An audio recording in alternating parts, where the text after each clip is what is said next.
Welcome to Multifamily Loan Talk, the podcast where we show you how to use other people's money, i.e. the lender's money, to finance your multifamily deals.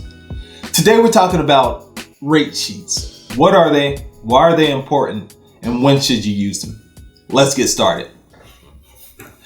So in the commercial real estate industry, in the multifamily industry, when you're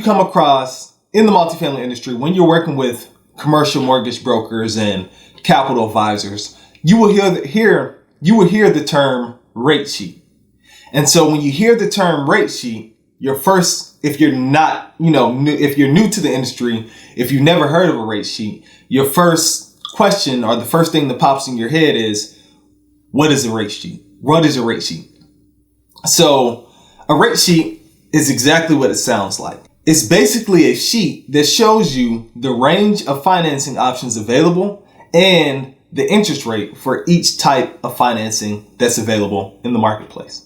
So when you get a rate sheet, you may see financing from banks. You may see the financing from life insurance companies. You may see financing from CMBS products. You may see financing from Freddie and Fannie. You may see financing from private debt. But basically, a rate sheet is just one sheet that shows you the range of financing options and the interest rate and all the details for each of those financing options. So when do you use a rate sheet? So you use a rate sheet to kind of determine where your interest rate is going to shake out. So when underwriting a deal, you can use a rate sheet and look at, if I did a 5-year term, what will my interest rate be? What will my general returns be? If I did a 7-year term, what will my interest rate be? What are the general returns? And if I did a 10-year loan, what would the interest rate be? What are the general returns? So now that we know that, and that is out of the way, let's dive in and look at what a rate sheet looks like. So when you first pull up a rate sheet, at the top, you will see the company's logo or whoever sent you the rate sheet. Whatever company sent you the rate sheet, you will see their logo at the top. Next, you'll see indicative loan quote and you'll see the date. Then immediately once you go down, you can view the rate sheet like this. You can look at the rate sheet as this. It's broken down into 3 main sections. And so these 3 sections consist of the main types of loans at the top. This will be from, whatever the main sources there, the capital advisor or broker has, that will be listed at the top. Then the second section will be the different indexes for the day. So when I say indexes, I'm talking about the 10-year treasury, 5-year treasury, 10-year swap, the SOFR, all of those are indexes. That will be listed second. And then the third section is the Fannie Mae and Freddie Mac section. And the last section is how to get in contact with the broker or the capital advisor and the certain disclaimers that they have for each loan product. All right. So let's go ahead and dive into the first section. So when we're looking at this first section, we can see that this first section is broken down into 2 sections. So the first one is life insurance company money, and then the second side is CMBS money, which is commercial mortgage-backed security. In this field, it's broken down by sector as well. So we have life insurance company, multifamily loans. We also have office, retail, and industrial loans, and hospitality loans.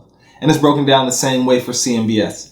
Being that this is multifamily loan talk, and we only focus on multifamily loans, we're going to only focus on the multifamily section. So if we're in here, we're going to focus on life insurance company, multifamily. That's going to be the example we use here today. So if we're on multifamily life insurance company loan, you can see right here that it has what type of loan it is. It's a life insurance multifamily loan. And then over here, these are the various, details of the loan. So we can see that the loan size, the minimum loan size that this life insurance company is offering is $5 million.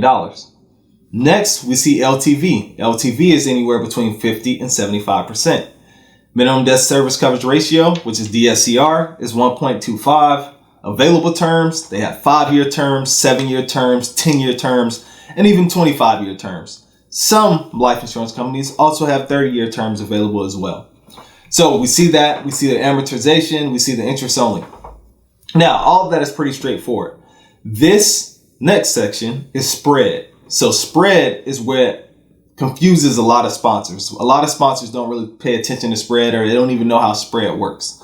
So the simple way to understand spread is basically the lender's profit over the index. So if we look at this, we can see that if you use lower leverage, meaning that if you go 50 to 65% LTV, you will be charged 125 to 150 basis points over the 10-year treasury. And if you use high leverage, such as 75 to 80%, you will be charged 150 basis points to 200 basis points over the 10-year treasury, which gets us our range that we're looking at for financing. So we can see right here, if you wanted a multifamily life insurance company loan, your interest rate would range from 5.60 to 6.13. And that is because it depends on your leverage that you're going to use. And it also depends on the type of property, the length of the loan as well. But mainly, if you look at this, if you use low leverage, you can expect your interest rate to be around 5.60. And if you use higher leverage, you can expect your interest rate to be around 6.13. So that's pretty standard for that. Now, when we go to our next section, we will see our indexes. And you're probably wondering, why is an index on a rate sheet? The reason an index is on a rate sheet is because every product uses a different index. So if you're looking at 9 times out of 10, if you're looking at a private loan product or a bank loan product or a Freddie or Fannie product, those products are going to be based on the treasury. And if you're looking at a CMBS product, which is a commercial mortgage-backed security, and some other private products, those are going to be based on the swap. So you have U.S. Treasury, you have the swap, you have prime rate, and you have SOFR. And so if you're doing a 10-year loan, you're going to use a 10-year treasury. If you're doing a 7-year loan, you'll use a 7-year treasury. If you're going to do a 5-year loan, they're going to use a 5-year treasury. And same for CMBS. If you're doing a 10-year loan with CMBS, they're going to use a 10-year swap. If you're doing a 5-year loan with CMBS, they're going to use a 5-year swap. If you're doing a 7-year loan with CMBS, they're going to use a 7-year swap. You get it? Got it? Good. Okay. So now we're done with that. So we're looking at the treasury. The treasury is what makes the rates go up and what makes the rates go down, or the index, I should say. The index is what makes the rates go up and what makes the rates go down. So as you know, when the Fed say that they're increasing rates by 75 basis points, that means they're going to increase all indexes by 75 basis points. And when these indexes increase, that means that your interest rate is naturally going to increase because the index increase. Because as we said before, indexes is what the loans are based off of. And then the loan companies or the lenders charge a spread above that index. All right. So we're done with indexes. We got it. So now the last section here is Fannie Mae and Freddie Mac. And if you look at Fannie Mae and Freddie Mac, if you look at the rate sheet, we will see that this section is broken down into tiers. You have tier 1, tier 2, and tier 3. And what does it look like? Right here, tier 1, tier 2, tier 3. And the reason these tiers are important is because tier 2 is the highest leverage. And with tier 4, you're using the lowest leverage. And so as we can see here, in tier 1, you're using 1.25. You have to hit a 1.25 DSCR, and you're using 80% LTV. With tier 3, you hit a 1.35 DSCR, and you're using up to 65% LTV. And then with tier 4, you have to hit a 1.55 DSCR, and you're using up to 55% LTV. And what this means is basically, if you use higher leverage, your interest rate will be higher. And if you use lower leverage, your interest rate will be lower. What does it look like? So let's look at a 7-year loan in each of the tiers. So if you do a 7-year Fannie Mae loan today for your multifamily deal, and you are in tier 2, meaning that you're going to go for 1.25 debt service coverage ratio, and you're going to max out your loan proceeds at around 80% LTV, you can expect your interest rate to start around 6.13% to 6.35. Now let's look at that same 7-year loan at tier 3. And tier 3 is saying that you're going to hit a 1.35 debt service coverage ratio, and you're going to take your loan proceeds only up to 65% LTV. So if we get a 7-year Fannie Mae loan at 65% LTV and 1.35 debt service coverage ratio, we can expect our interest rate to start around 5.98 to 6.20. So can you see the difference? If you maxed out your leverage, your interest rate will start around 6.13. If you use modest leverage, your interest rate will start around 5.98.